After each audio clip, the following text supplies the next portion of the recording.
Hello guys, ayan i-mix na natin itong ating DIY dishwashing liquid. Naghanda tayo ng 15 litrong tubig and then ihalo lang natin siya. So yung kagandahan nito guys, wala nang masyadong maraming ihahalo, premix na siya. So ihalo na lang siya natin sa tubig.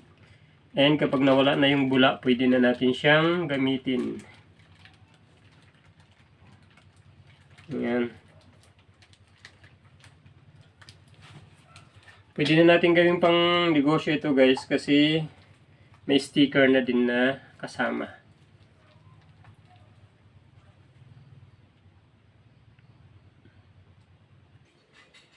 So ayan guys, i-mix lang natin siya ng maigi hanggang sa lumapot. Kapag lumapot na siya, okay na siya guys. Saka natin tatakpan saglit hanggang sa matanggal yung bula and then pwede natin siyang gamitin. So dapat guys maganda yung pagkahalo ninyo. Yan, hanggang sa ganyan nakalapot oh. Malapot na siya ng husto. So pagpapahingahin lang natin siya saglit and pwede na yan mamaya.